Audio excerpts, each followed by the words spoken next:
하나님을 경외하는 자는 하나님의 인자심이 영원하다 할지로다고 했습니다. 하나님을 진짜 경외하고 믿고 의지하는 사람은 이 말을 체험할 수밖에 없죠. 우리가 살다 보면 평안할 때도 있고 아주 고통스러울 때도 있습니다. 일이 잘 될 때도 있고 꽉 막힐 때도 있습니다. 막히는 건 그래도 좀 낫습니다. 막힌 것이 아니라 아예 망할 때도 있습니다. 그럴 때 어떻게 하나님을 경외하겠습니까? 하나님께 시험 들든지 원망하든지 하나님을 떠나든지 그렇게 하기가 쉽습니다. 그런데 그 막히거나 망한 상태에서 일이 안 되고 고통스러운 상황에서도 하나님을 계속 의지하고 경외하는 사람은 하나님이 어떤 분인가를 그 이전보다 더 깊이 체험하게 됩니다. 저는 요새 그 고통스러운 게 있습니다. 5절에도 보니까 내가 고통 중에 여호와께 부르짖었다니 그랬는데 고통스러운 게 있어요. 뭐 때문에 고통스러운가? 제가 죄인임을 갈수록 더 깊이 지속적으로 하나님이 깨닫게 해주셔서 괴로워요. 아니 예수 믿는 믿음으로 구원받고 자유를 얻었는데 그 당연히 알죠. 그 은혜가 너무나 커서 젊었을 때 헌신해서 지금까지 목회를 하고 있는데요. 요즘 하나님이 제게 계속 이 모양 저 모양으로 깨닫게 하시는 것은 너는 죄인이다. 죄인임을 깨닫게 해주세요. 그래서 제가 이름을 아주 농담 반 진담 반으로 주변 사람 내 이름 바꿨습니다. 뭘로 바꿨습니까? 나 죄인으로 바꿨습니다. 나 죄인. 성은 나시고 이름은 죄인이. 내가 죄인이구나. 내가 죄인이구나. 하나님 말씀을 날마다 전하고 외치지만 그 똑같은 입에서 누군가 또 상처받고 고통받는 말이 나오기도 하거든요. 죄인이구나. 의인은 없나니 하나도 없다는 말씀이 너무나 맞다는 것을 실감하고 삽니다. 그런 거 가지고 뭘 괴로워합니까? 하는 분도 있을 겁니다. 그렇죠. 그렇게 생각할 수도 있습니다. 근데 현재 저의 가장 큰 괴로움은 저의 연약함입니다. 어떤 경우는 오늘 이 5절의 말씀처럼 내가 고통 중에 여호와께 부르짖었더니 여호와께서 응답하시고 나를 넓은 곳에 세우셨도다 그랬는데 고통 중에 부르짖어서 응답을 받았습니다. 얼마 만에 시간이 흘렀는지 모르지만 응답이 이루어져서 넓은 곳에 세우셨도다. 넓은 곳은 자유로운 곳을 뜻합니다. 고통이 없는 것, 평안한 것이라는 거죠. 괴로워 보세요. 무슨 자유가 있습니까? 마음도 좁아지고 생각도 좁아지고 모든 것이 소망이 없어져서 죽고 싶지 않습니까? 평안할 때 자유가 있는 것이죠. 괴로울 때는 자유가 없어요. 내 마음대로 어떻게 할 수 없습니다. 감당할 수가 없다는 걸 알 때 절망에 빠지는 거 아닙니까? 남들이 볼 때는 부러운 직업이요, 부러운 가정이요, 부러운 경력이요. 그게 무슨 소용이 있어요? 지금 내가 당장 괴로워 죽겠는데 그 많은 남들이 부러워하는 거 내가 사용할 수 없어요. 나도 나를 감당할 수 없어서 절망에 빠져 있고 죽고 싶은데 어떡합니까? 그때 하나님께 간절히 기도했더니 괴로우면 부르짖습니다. 간절히 기도하게 됩니다. 응답이 오죠. 하나님 도와주시니까. 그래서 이제 평안을 얻고 해결받고 자유로운 자가 되는데 그걸 얘기합니다. 어떤 사람은 경제적인 문제 때문에 고통스러움이 있고 어떤 사람은 부부간의 갈등 때문에 학생들은 자기 진로 때문에 대학 입시를 앞둔 고3 학생들, 재수 3수생들은 이게 또 얼마나 고통스러운 일입니까? 신앙생활 하는 사람은 또 교회에서 어떤 일이 있어가지고 또 고통스러울 수도 있어요. 여러 가지 사람마다 이 고통스러운 원인이 다 다릅니다. 그런데 제가요, 최근에 뉴스 들으셔서 알지만은 이 뉴스에서 나오는 것들을 보면서 너무 마음이 무거웠습니다. 왜냐하면 이게 그 가족들의 문제가 아니라 우리 성도들의 가정에서도 일어날 수 있고 내가 아는 사람들의 가정에서도 일어날 수 있는 일들이기 때문에 그렇죠. 과거서부터 지금까지 안 일어난 것이 아니라 계속 반복돼서 일어났던 일들인데 요즘 더 심해지고 있습니다. 그게 뭡니까? 아버지로부터 딸들이 성폭력을 당하는 일이에요. 이 아버지 때문에 괴로운 아들들, 딸들이 많습니다. 왜? 그 아버지도 죄인이고 그 위에 아버지도 죄인이고 그 올라가면 누구예요? 아담이죠. 아담이 범죄하고 선악과 따먹고 멘붕에 빠졌지 않습니까? 하와를 쥐어줘서 가정을 이루게 하셨습니다. 내 뼈 중에 뼈, 살 중에 살이라고 가장 진한 인류 역사상 가장 진한 사랑의 고백을 했지만 그들이 범죄하고 타락해서 하나님의 사랑을 못 받고 마귀에게 속하게 됐을 때 어떻게 됐습니까? 서로 정죄하고 비난했습니다. 자기가 책임지려고 하지 아니하고 떠넘겼습니다. 너 누가 따먹으라 그랬냐? 내가 죽일 놈입니다. 나를 용서하소서. 이렇게 해야 되는데 하나님이 짝져 주신 여자, 저 여자가 따먹으라고 했습니다. 아내한테 뒤집어 씌웠어요. 하와는 누가 따먹으라 그랬느냐? 저 마귀, 저 뱀이 따먹으라고 했습니다. 뱀한테 뒤집어 씌웁니다. 이게 우리가 항상 하는 거 아닙니까?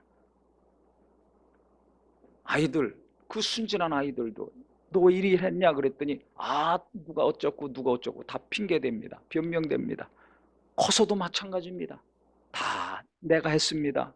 잘못했습니다. 인정하고 사과하면 끝날 일을 자꾸 남한테 뒤집어 씌웁니다.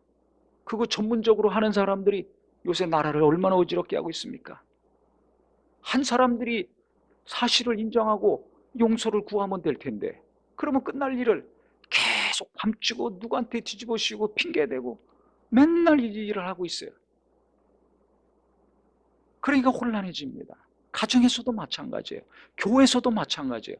잘못한 거 있으면 내가 잘못했습니다. 용서해 주세요. 미안합니다. 부부간에, 부모 자식 간에, 교인 간에, 목사와 교인 간에 이러면 그냥 다 용서하고 끝내죠. 근데 그걸 안 해요. 미안합니다. 용서해 주세요. 잘못했습니다. 죄송합니다. 한마디를 못해. 안 해. 그러면 이게 풀리질 않습니다. 하나님께라도 해야 되는데 하나님께도 안 해. 회개를 안 하는 거죠. 자기가 잘못한 걸 인정을 안 하는 거예요. 이러면 하나님과도 풀리질 않아요. 계속 꼬여갑니다. 누가 괴롭습니까? 내가 괴롭게 됩니다. 그러니까 내가 뭘 잘못했는지, 뭘 인정해야 될지, 무엇을 돌이켜야 될지 아는 게 이게 첫 번째 은혜입니다. 성령이 감동하시면 뭐가 해결되고 잘 되는 것보다 내가 잘못했구나. 내가 교만했구나. 내가 불순종했구나. 저 사람이 문제인 줄 알았더니 나한테도 좀 문제가 있었구나. 이걸 깨닫게 되는 겁니다. 이 은혜가 내가 깨닫고 돌이키는 은혜가 항상 임하기를 예수 이름으로 축원합니다. 그래야 뭐가 풀리기 시작하는 거예요. 죄인임을 깨달아야 예수를 믿잖아요. 그래야 구원받지 않습니까? 모든 문제가 해결되려면 내가 깨닫는 것부터 하나님은 시작하시더라고요. 그래서 제가 항상 얘기하죠. 어려운 일이 생기면 번개치듯이 번쩍하고 깨달아야 되는데 뭐가 깨달아야 된다고요? 내가 잘못한 거. 내가 회개할 게 깨달아져야 됩니다. 기도 많이 할 필요 없습니다. 부흥에 참석할 필요도 없습니다. 금식할 필요도 없어요. 하나님 앞에 온전케 되려는 마음, 하나님 앞에 진실하고 정직하고 주님이 기뻐하시는 대로 살려는 마음이 강력하다면, 미지근하지 아니하고 그 마음이 항상 뜨겁다면 그 사람은 문제가 터졌을 때, 어려움이 생겼을 때, 상처를 받았을 때 번개치듯이 깨닫습니다. 내가 무엇 때문에 뭘 잘못해서 이 일이 생겼는가를 알게 됩니다. 그러니까 남 탓하기 이전에 회개하죠. 돌이키는 걸 잘합니다. 그런데 아담과 하와는 이게 안 된 거예요. 죄의 결과 마귀에게 속하면 회개가 안 됩니다. 인정을 안 합니다. 우리는 내가 잘못했다면 즉시 인정하는 입술이요 마음이 되기를 예수 이름으로 축원합니다. 그래야 금방 해결하고 넘어갈 수 있어요. 관계도 악화되지 않습니다. 이게 안 된 거예요. 그리고 두려워서 무화과 나무 뒤에 숨었잖아요. 하나님 피해가지고 하나님의 사랑받고 하나님을 사랑하고 기뻐하면서 살다가 두려움이 생기고 공포가 생기고 부끄러움이 생겨서 숨었습니다. 멘붕에 빠진 거예요. 멘탈 붕괴. 죄를 져보질 않았잖아요. 하나님과 관계가 끊어진 적이 없잖아요. 관계가 끊어진 충격, 그 완전한 사랑을 받지 못하는 충격 가운데 빠지니까 어떻게 되겠습니까? 정상적인 삶을 살 수 있겠습니까? 자식이 태어났습니다. 가인과 아벨이 태어났습니다. 가인이 아벨 죽였죠. 요새 툭 하면 막 서로 죽이는 일들이 일어납니다. 요즘만이 아니에요. 이미 태초에 네 사람 사는데 형제간에 살인이 일어났습니다. 동생을 미워하는 마음이 확 올라왔어요. 너는 그 마음 다스려라. 하나님이 말씀하셨는데 그 죄의 마음을 다스릴 수가 없어요. 미운 마음, 죽이고 싶은 마음을 다스릴 수가 없어요. 분노 조절이 안 돼요. 감정 조절이 안 돼요. 요즘 분노 조절 장애라고 그러죠. 그래서 이런 여러 가지 어려운 일들이 생기지 않습니까? 이미 태초에 이 일이 일어났습니다. 네 식구 사는데 거기서 일어났습니다.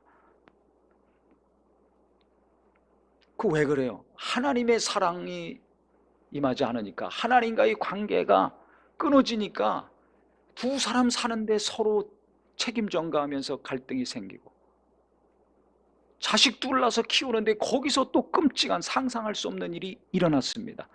이 근원이 어디에서 일어난 것입니까? 우리는 근원을 자세히 잘 살펴야 됩니다. 현상만 보고 충격받고 이 말 저 말하고 흥분하고 씩씩거리지 마시고, 근원이 어디에서, 어디서부터 이런 일이 생기게 되는가, 그 근원을 잘 알아야 돼요. 가만히 따져보니까 이게 하나님과 단절되고 끊어진 그때부터 일어났더라고요. 그래서 하나님과의 관계를 지속적으로 잘 하는 거, 이게 인간에게는 가장 큰 행복입니다. 돈과 명예와 권력이 아니라 하나님의 은혜와 사랑 가운데 떠나지 아니하고 계속 머물러 있는 것이 내 가정의 행복이요, 나의 행복이요, 이 땅의 모든 사람들의 참된 행복이라는 것이 깊이 새겨지기를 주의 이름으로 축원합니다. 예수 믿으면서 주의 이름을 그렇게 부르면서 매주 예배하면서도 행복은 하나님 안에 있는 것이 아니라, 믿음 안에 있는 것이 아니라 다른 곳에 있다고 그러니까 그냥 그쪽으로 마음과 생각이 뺏기잖아요. 그러니까 하나님과의 관계가 느슨해지고 멀어질수록 내 마음이 불편해지고 내 가족들이 어려워진다는 거 아셔야 됩니다. 뭐가 자식을 잘 행복하게 만들어주는 것인가? 재산 많이 쌓아서 물려주고 공부 잘 시켜서 명문대학 보내는 것이 아니라 하나님 잘 믿게 해서 하나님의 사랑을 슬플 때나 기쁠 때나 더울 때나 추울 때나 젊을 때나 늙었을 때나 하나님의 은혜와 사랑을 계속 받게 해주는 것, 그 하나님의 사랑과 은혜 가운데 머무르게 하는 것이 자식들을 가장 행복하게 해주는 것입니다. 나도 나이 늙어갈수록 어떻게 해야지 평안할 수 있는가? 하나님의 은혜를 많이 받고 하나님의 사랑을 계속 받는 그 길을 계속 가야지 내 노후가 행복하고 만족스러운 것입니다. 모든 것이 있다 할지라도 하나님과의 관계가 끊어지고 그 사랑이 메말르면 이렇게 상상할 수 없는 일들이 일어나는 거예요. 그래서 부모로부터 성폭행, 20개월 된 아이를 폭행해서 죽이질 않나? 의붓 아버지가 성폭행했다 그러면 이해나 되죠. 다른 데서 성추행이나 폭행을 당했다 그러면 이해가 되지만 아버지, 그것도 친아버지한테 당해서 이렇게 어려운 일, 생기는 일들이 계속 나오니 이게 얼마나 황당합니까? 그래서 제가 생각했어요. 많은 사람들이 어렵다, 힘들다, 괴롭다 하는데 가장 힘들고 괴로운 게 무엇일까?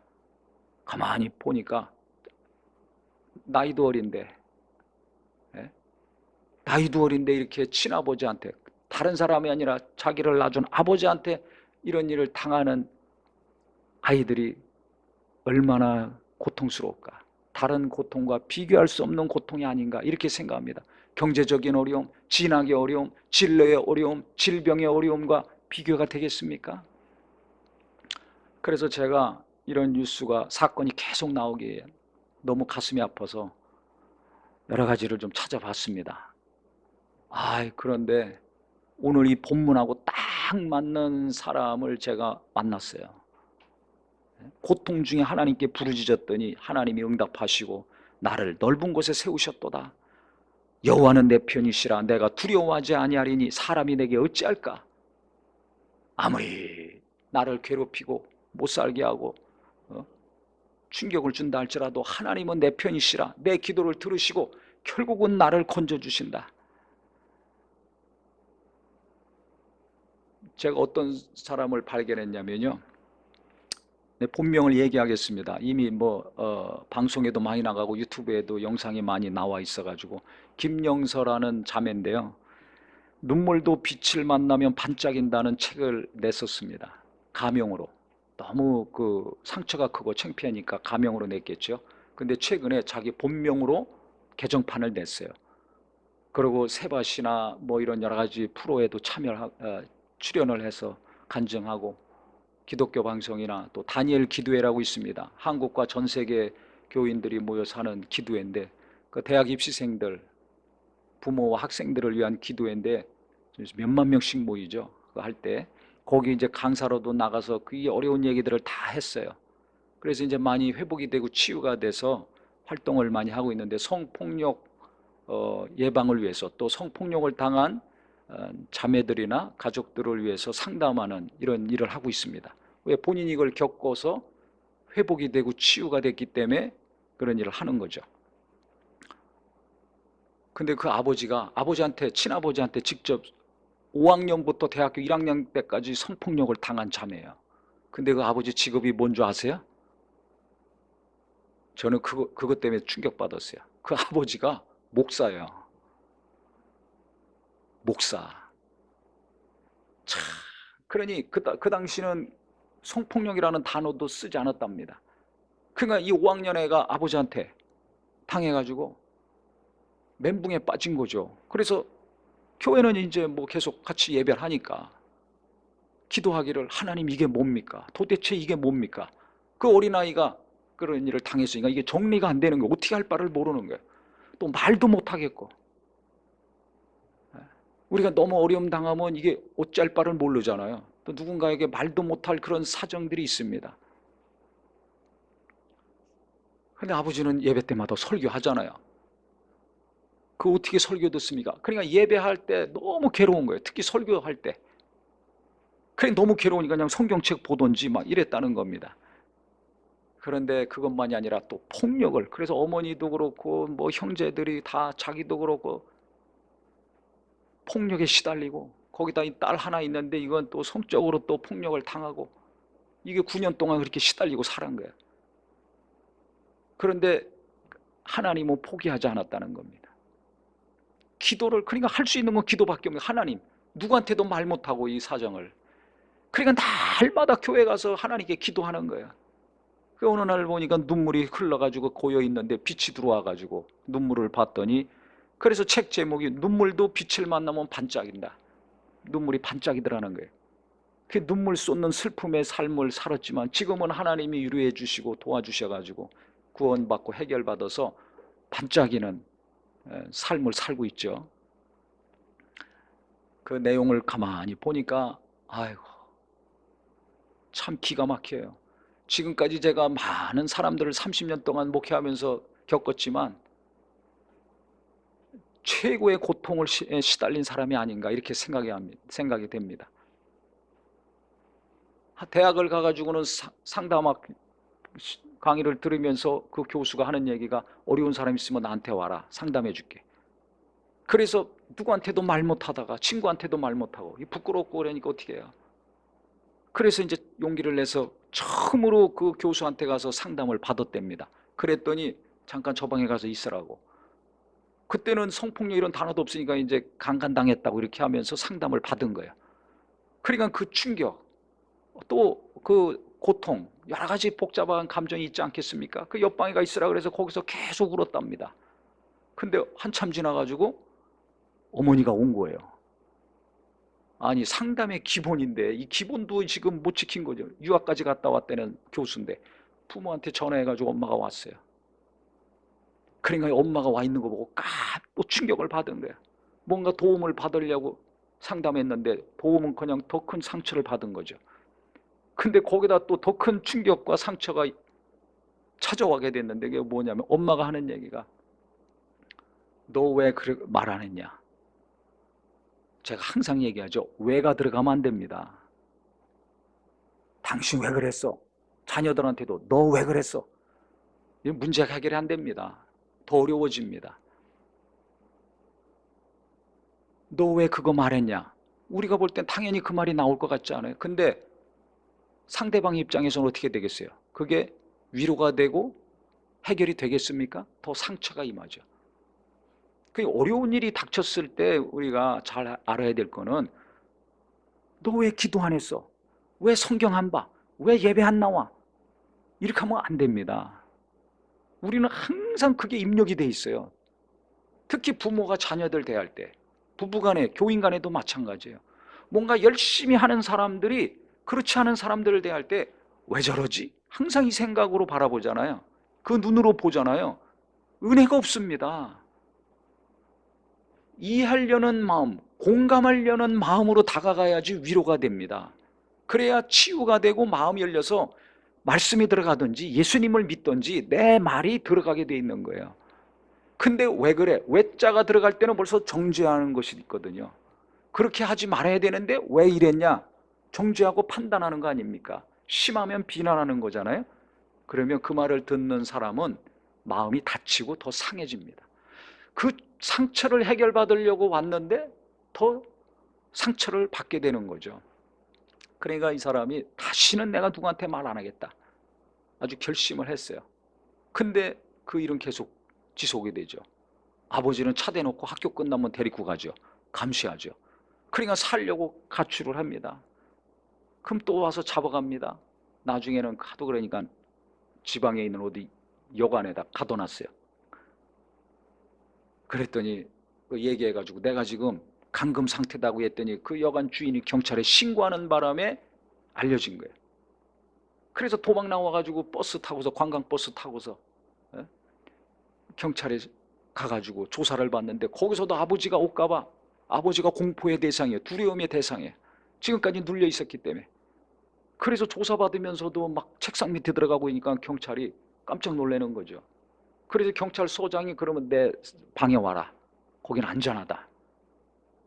그래서 이 자매가 어떻게 그 절망과 공포와 두려움 가운데서 위로받고 이게 회복이 되고 많은 사람들에게 소망을 주고 빛을 주는 삶을 살았냐 하니까, 도와주는 사람이 있었던 거예요. 여기 7절에 보면 여호와께서 내 편이 되사 나를 돕는 자들 중에 계시니 그랬습니다. 하나님은 내 편이 되시기 때문에 돕는 자들 중에 계시다. 이게 뭡니까? 내게 돕는 사람들을 보내주신다는 겁니다. 그래서 여관 주인이 자기를 도와주고, 버스기사도 자기를 도와주고, 경찰도 자기를 도와주고, 경찰이 신문하는데요, 조사하는데 그냥 담배를 얼마나 많이 피고 흥분하고 씩씩거리든지 그 얘기를 계속해요, 이 자매가. 그건 뭐예요? 어느 누구도 내 마음을 알아주지 못했는데 이 경찰 아저씨가 자기 마음을 알아준 거죠. 내가 얼마나 괴로웠는지, 얼마나 불안했는지, 얼마나 떨렸는지 공감해주고 이해를 해주니까 위로를 많이 받은 겁니다. 상담했던 교수는 엄마한테 그러더라고요. 얘가 혹시 즐긴 거 아니냐고. 어떻게 9년 동안 그것을 그렇게 계속 견딜 수 있었겠냐고. 이런 말을 들었다는 거예요. 그러니 얼마나 마음에 비수가 꽂힙니까? 아주 창으로 쑤시는 거겠죠. 근데 이 경찰은 상담에 대해서 배운 것도 없지만, 유학파도 아니지만 같이 분노하고 공감해 주니까 이 자매가 그때 너무 위로를 받은 거예요. 경찰서장이 또 자기 방에 오라고 해서 보호해 주니까 그게 또 위로가 된 것이고, 그 다음에 이제 많은 사람들의 도움을 받기 시작한 겁니다. 또 어느 교회에 또 가게 됐는데 거기서도 어떤 기숙사가 있어가지고 지방에서 학교 다니거나 직장 생활하는 사람들이 같이 먹고 자고 생활하는 곳에서 있게 됐는데, 너무 괴로워서 어느 날은 술 먹고 들어갔더니 아침에 눈 떠보니까 이 동생들이 콩나물국을 끓여놨더라는 거예요. 예수 믿는 사람이 어떻게 술 먹어? 정죄하고 비난하지 않고 이해해 주는 거죠. 얼마나 괴로우면 저렇게 했을까. 그래서 콩나물국 먹으라고 아침에 끓여놓고 갔다는 거예요. 그것이 또 위로가 되고 격려가 되고, 집을 나와서 아르바이트 하면서 학교 다녀야 되니까 어떤 자매는 또 등록금을 통장에 또 보내주고.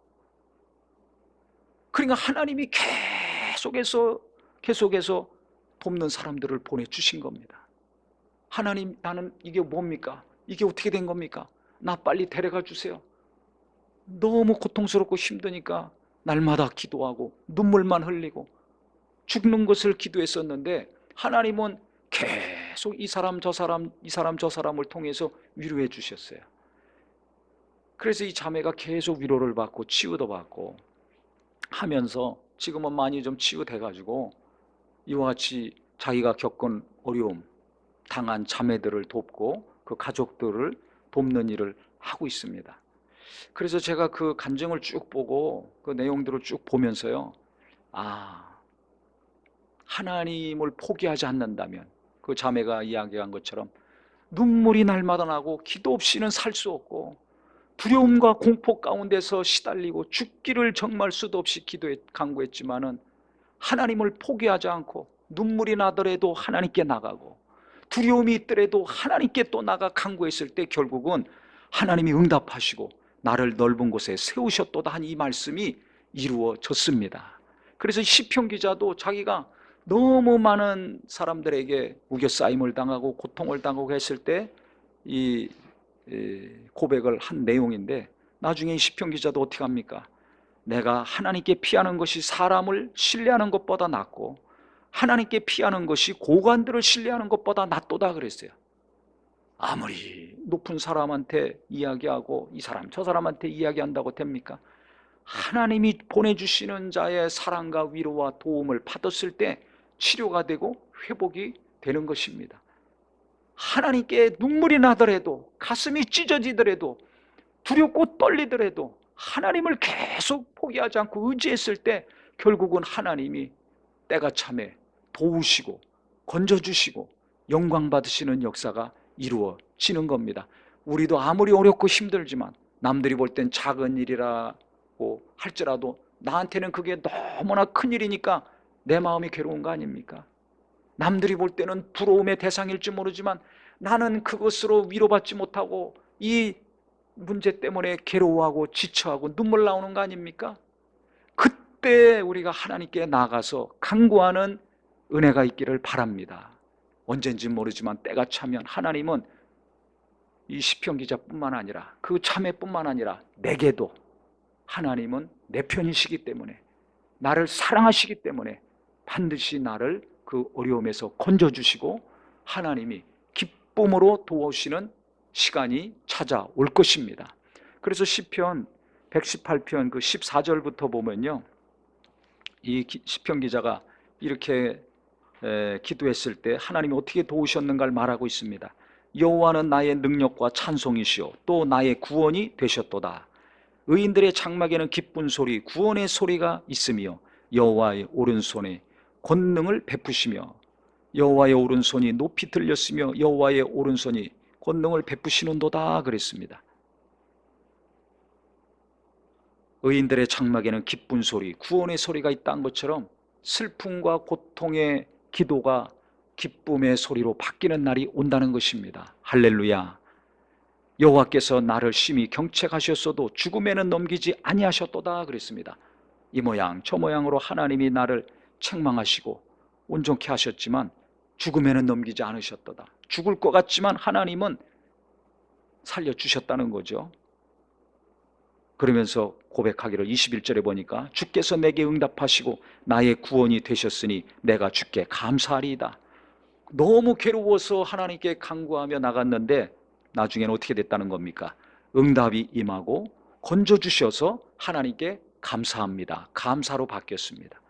우리가 하나님을 포기하지 않고 계속 의지한다면 하나님은 내 편이시기 때문에 나를 그냥 내버려 두지 아니하시고 아무리 죽여달라고 기도했지만 정말 주님께서 나를 건져주시고 위로해 주시고 하나님이 영광 받으시는 감사하며 살 수 있는 자가 될 수 있다는 것입니다. 하나님이 내 편이시기 때문에 나를 돕는 자들을 지금도 보내주고 있어요. 우리 성도님들 잘 생각해 보세요. 지난주에도 설교 중에 말씀드렸지만 진짜 이 코로나 기간에 어려운 분들, 진짜 고통스럽게 산 분들이 몇 분이 있습니다. 그분들이 어떻게 회복이 됐습니까? 예배 가운데 하나님의 은혜와 사랑을 받고 그 다음에는 크고 작은 도움을 계속 성도들로부터 받았기 때문에 회복이 된 거예요. 이 김서연 자매도 마찬가지예요. 그가 눈물로 기도해서 하나님이 주신 은혜가 있지만 크고 작게 계속 하나님이 돕는 자를 보내주신 겁니다. 그래서 나와 함께하는 사람이 있었기 때문에 내 아픔을 공감하고 이해하고 같이 위로해주고 같이 울고 같이 염려해주고 기도해주는 사람이 있었기 때문에 하나님이 보내주신 돕는 자들이 있었기 때문에 치유가 되고 강력한 하나님의 은혜 가운데 회복이 된 것입니다. 하나님은 나를 사랑하시기 때문에 반드시 때가 되면 돕는 사람을 내게 보내주실 것입니다.